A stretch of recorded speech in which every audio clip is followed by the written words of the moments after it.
Hey guys, Mr. Ridgway here, and in this video we're going to be talking about what it actually means to meaningfully study as a part of being a high school student.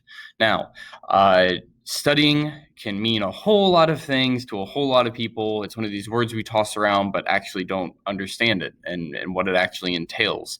And I think even furthermore, a lot of students don't know how your brain actually learns information.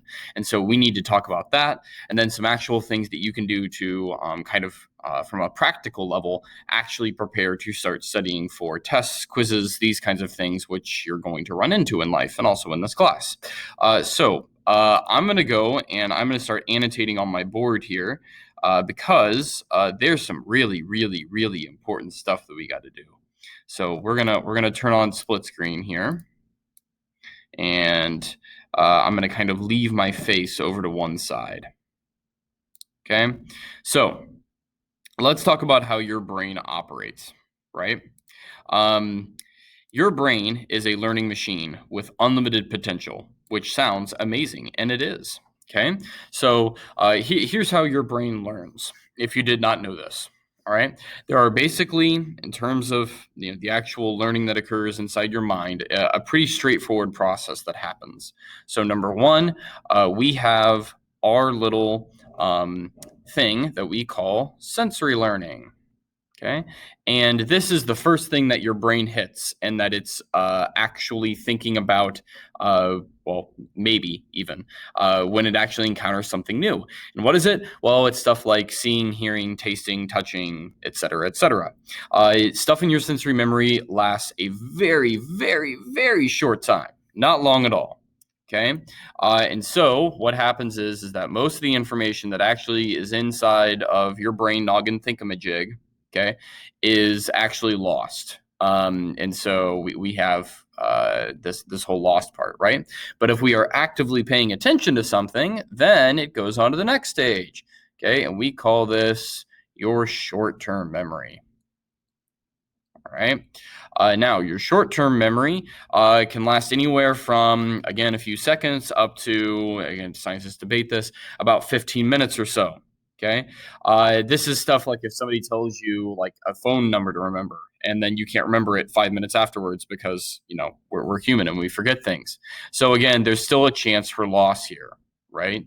And let's say, though, that something happens and you remember what that meaningful little bit of learning was, okay, whatever it could be, and it gets encoded into your long-term memory.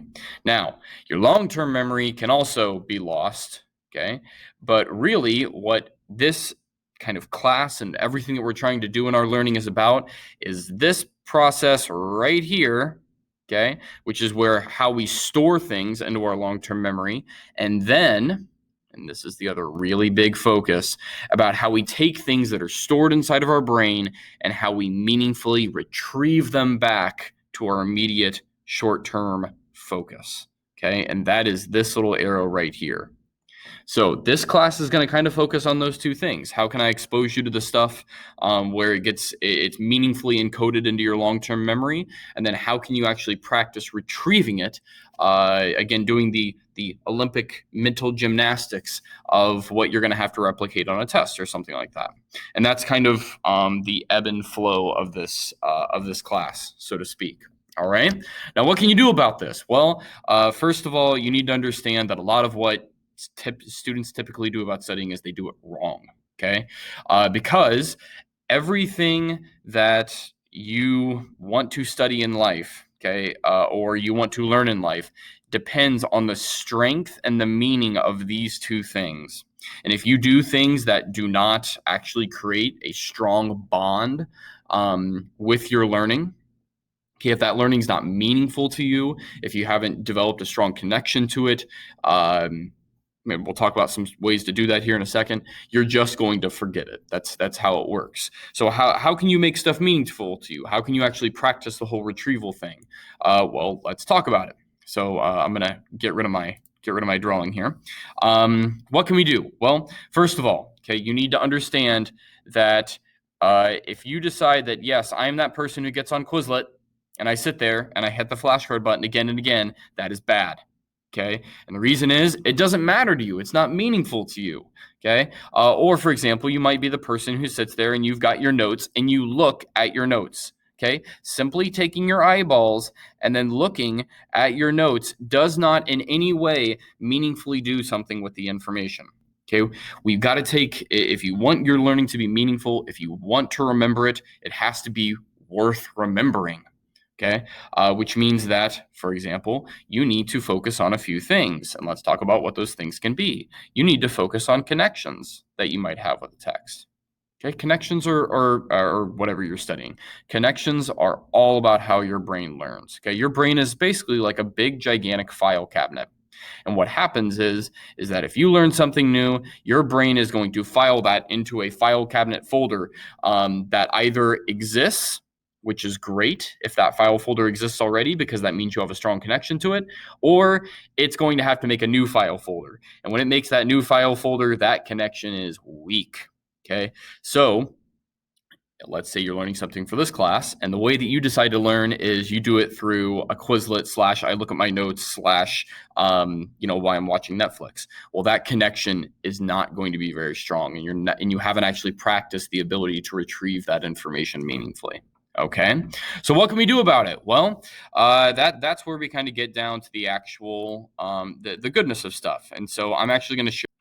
So right here, I have got something called Mr. Ridgway's Recommendations, and it is a meaningful study guide about things that you can do that can help you. Okay, such as like not cramming and coming up with a study schedule so you're proactive as opposed to reactive, minimizing distractions. Okay, and again, talking about it's the quality of your studying that matters more than the quantity. Okay. It's all about how can I create meaning? How can I take that information, elaborate it, twist it around, manipulate it so that I create a strong connection with whatever I'm doing? And that gets to this right here. So I have given you in this document, which is linked in this slide presentation, as well as on our Schoology, 51 meaningful study strategies. And if you go down, these are all things that are proven to actually help you to meaningfully retrieve information for when the time comes for you to take a test. Okay. We also talk about like how, like taking breaks and how do I know if I'm ready?